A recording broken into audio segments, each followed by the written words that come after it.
नमस्कार। अब मैं आपको दुर्गा सप्तशती का दूसरा अध्याय बताने जा रही हूँ। महर्षि मेधा बोले, प्राचीन काल में देवताओं और असुरों के में पूरे 100 वर्षों तक घोर युद्ध चला। उनमें असुरों का स्वामी महिषासुर था और देवराज इंद्र देवताओं के नायक थे। इस युद्ध में देवताओं की सेना परास्त हो गई थी और इस प्रकार संपूर्ण देवताओं को जीत महिषासुर इंद्र बन बैठा था। युद्ध के पश्चात हारे हुए देवता प्रजापति श्री ब्रह्मा को साथ लेकर उस स्थान पर पहुँचे जहाँ पर कि भगवान शंकर विराजमान थे। देवताओं ने अपनी हार का सारा वृत्तांत भगवान श्री विष्णु और शंकर जी को सुनाया। वह कहने लगे, हे प्रभु, महिषासुर सूर्य, इंद्र, अग्नि, वायु, चंद्रमा, यम, वरुण तथा अन्य देवताओं के सब अधिकार छीनकर सबका अधिष्ठाता स्वयं बन गया है। उसने समस्त देवताओं को स्वर्ग से निकाल दिया है। वह मनुष्य की तरह पृथ्वी पर विचर रहे हैं। दैत्यों की सारी करतूत हमने आपको सुना दी है और आपकी शरण में इसलिए आए हैं कि आप उनके वध का कोई उपाय सोचें। देवताओं की बातों सुनकर भगवान श्री विष्णु और शंकर जी ने दैत्यों पर बड़ा गुस्सा आया। उनकी भौहें तन गई और आंखें लाल हो गई। गुस्से में भरे हुए भगवान विष्णु के मुख से बड़ा भारी तेज निकला और उसी प्रकार का तेज भगवान शंकर, ब्रह्मा और इंद्र आदि दूसरे देवताओं के मुख से निकला। फिर वह सारा तेज एक में मिल गया और तेज का पुंज वह ऐसे दिखता था जैसे कि ज्वालामान पर्वत हो। देवताओं ने देखा कि उस पर्वत की ज्वाला चारों ओर फैली हुई थी और देवताओं के शरीर से प्रकट हुई तेज की किसी अन्य तेज से तुलना नहीं की जा सकती। एक स्थान पर इकट्ठा होने पर वह तेज एक देवी के रूप में परिवर्तित हो गया और अपने प्रकाश से तीनों लोकों में व्याप्त जान पड़ा। वह भगवान शंकर का तेज था। उससे देवी का मुख प्रकट हुआ। यमराज के तेज से उसके शरीर से बाल बने और भगवान श्री विष्णु के तेज से उनकी भुजाएं बनी। चंद्रमा के तेज से दोनों स्तन और इंद्र के तेज से जंघा और शिडली तथा पृथ्वी के तेज से नितंब तथा ब्रह्मा के तेज से दोनों चरण और सूर्य के तेज से उनकी उंगलियां पैदा हुई और वसुओं के तेज से हाथों की उंगलियों एवं कुबेर के तेज से नासिका बनी। प्रजापति के तेज से उसके दांत और अग्नि के तेज से उनके नेत्र बने। संध्या के तेज से उसकी भौहें और वायु के तेज से उनके कान प्रकट हुए। इस प्रकार उस देवी का प्रादुर्भाव हुआ था। महिषासुर ने प्रजापति देवता उस देवी को देखकर अत्यंत प्रसन्न हुए। भगवान शंकर ने अपने त्रिशूल में से एक त्रिशूल निकाला और उस देवी को दे दिया। भगवान विष्णु ने अपने चक्र में से एक चक्र निकाला और देवी को दिया। वरुण ने अपने चक्र में से एक चक्र निकाला और उन देवी को दिया। वरुण ने देवी को शंख भेंट किया। अग्नि ने शक्ति दी। वायु ने उन्हें धनुष बाण दिए। सहस्त्र नेत्रों वाले श्री देवराज इंद्र ने उन्हें अपने वज्र से उत्पन्न करने वज्र दिया। ऐरावत हाथी का एक घंटा उतारकर देवी को भेंट किया। प्रजापति ने स्फटिक की माला दी और ब्रह्मा जी ने उन्हें कुमांडू दिया। सूर्य ने देवी के समस्त रोमों में अपने किरणों का तेज भर दिया। काल ने उन्हें चमकीली हुई ढाल दी, तलवार दी तथा उज्जवल हार और दिव्य वस्त्र उसे भेंट किए और उनके साथ ही उसने दिव्य चूड़ामंडल दिया। 2 कुंडल, कंगन, उज्जवल, बाहों के लिए बाजूबंद, चरणों के लिए नुपुर, गले के लिए सिंदूर हांसली और उंगलियों के लिए रत्नों की भी वर्षा की। विश्वकर्मा ने उनको फरसा दिया और उनके साथ ही कई प्रकार के अस्त्र और अभेद्य कवच दिए। और उनके अतिरिक्त उसने उसे कभी न कुम्हलने वाला सुंदर कमलों की मालाएं भेंट की, समुद्र से सुंदर कमल का फूल भेंट किया। हिमालय ने सवारी के लिए सिंह और तरह तरह के रत्न देवी को भेंट किए। यज्ञराज कुबेर ने मधु से भरा हुआ पात्र और शेषनाग ने उन्हें बहुमूल्य मणियों से विभूषित किया। इसी तरह दूसरे देवताओं ने भी उन्हें आभूषणों और अस्त्र देकर उनका सम्मान किया। इसके पश्चात देवी ने उच्च स्वर में गर्जना की। उसके इस भयंकर नाद के आकाश में गूंज उठी। देवी का वह उच्च स्वर से किया गया सिंहनाद समझ न सका। आकाश उनके सामने छोटा प्रतीत होने लगा। उसे बड़े जोर से प्रतिध्वनि हुई, जिससे समस्त विश्व में हलचल मच गई।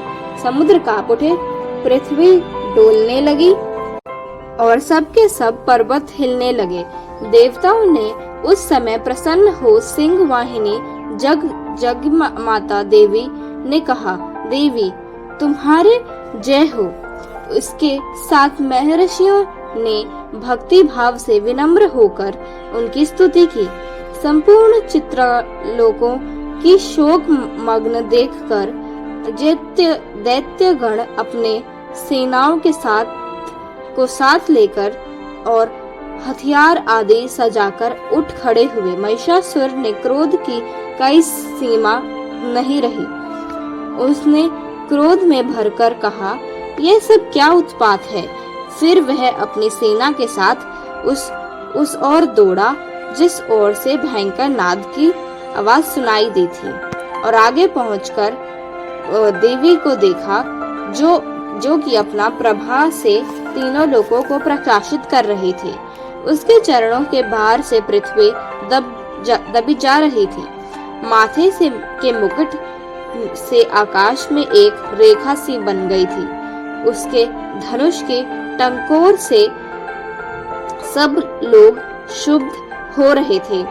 देवी अपनी सहस्त्र भुजाओं को संपूर्ण दिशाओं में फैलाई खड़ी थी। इसके पश्चात उनकी दैत्य के साथ युद्ध छिड़ गया और कई प्रकार के अस्त्र शस्त्र से सब की सब दिशाएं अद्भाषित होने लगी। महिषासुर की सेना का सेनापति चित्ररथ नामक एक महान असुर था। वह आगे बढ़कर देवी के साथ युद्ध करने लगा और दूसरे दैत्यों की चतुर्गणी से साथ लेकर चामर भी लड़ने लगा और 60,000 महारथियों को साथ लेकर उद्र नामक महादैत्य आकर युद्ध करने लगा और महायुनि नामक असुर करोड़ रथियों को साथ लेकर अलसीलोमा नामक असुर 5 करोड़ सैनिकों और साथ लेकर युद्ध करने लगे। वाशकल नामक असुर 60 लाख असुरों के साथ युद्ध में आ डटा। विठल नामक असुर 1 करोड़ रथियों के सहित लड़ने को तैयार था। इन सब के अतिरिक्त और भी हजारों असुर हाथी घोड़े तक साथ लेकर लड़ने लगे और इन सब के पश्चात महिषासुर करोड़ों रथों, हाथियों और घोड़ों के सहित वह आकर देवियों के साथ लड़ने लगा। सभी असुर तोमर, शक्ति, मूसल, खड्गों, वैरसों, पट्टियों के साथ रणभूमि में देवी के साथ युद्ध करने लगे। कई शक्तियां फेंकी गई और कोई अन्य शस्त्र आदि। इसके पश्चात सब के सब दैत्य अपनी अपनी तलवारें हाथों में लेकर देवी की ओर दौड़े और उसे मार डालने को उद्योग करने लगे।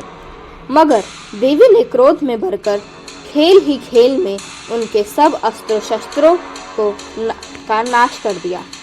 मगर देवी ने क्रोध में भर इसके पश्चात ऋषियों और देवताओं ने देवी की स्तुति आरंभ कर दी और वह प्रसन्न होकर असुरों के शरीर में अस्त्र शस्त्र की वर्षा करने लगी। देवी का वाहन भी क्रोध में भरकर दैत्य सेना में से इस प्रकार विचरने लगा जैसे कि वन में दावानल फैल रहा हो। युद्ध करती हुई देवी ने क्रोध में भर जितने श्वासों को छोड़ा वह तुरंत ही सैकड़ों हजारों गुणों के रूप में परिवर्तित हो गए। फिर से भिन्नपाल, खड़ग तथा क्षुधिस इत्यादि अस्त्रों के साथ दैत्यों से युद्ध करने लगी। देवी की शक्ति से बड़े हुए वह गुण दैत्यों का नाश करने हेतु शंख, मृदंग आदि बजा रहे थे।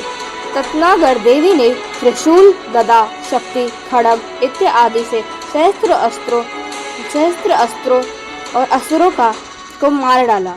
कितने को घंटे की भयंकर आवाज से ही यमलोक पहुंचा दिया और कितने ही असुर को पास में बांधकर पृथ्वी पर घसीटा। कितनों को अपने तलवार से टुकड़ों में बांट दिया।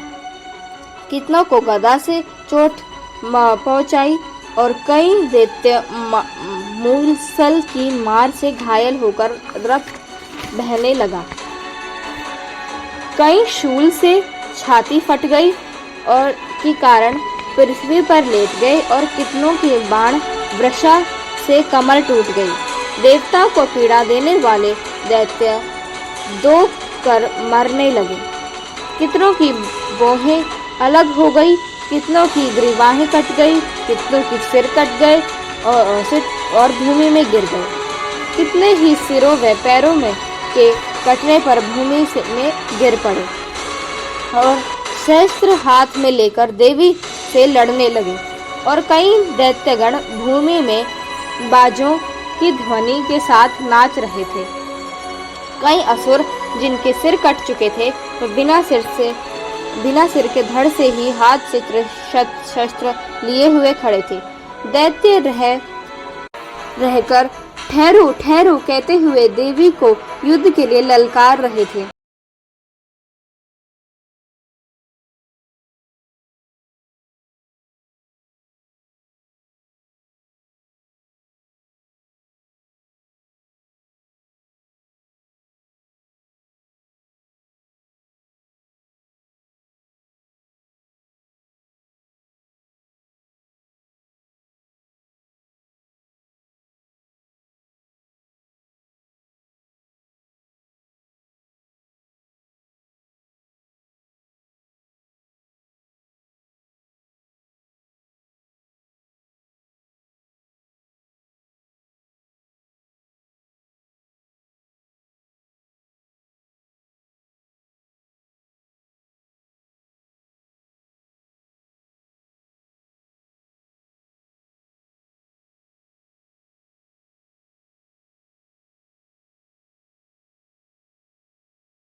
कर देवी के गणों को दुख देने लगा।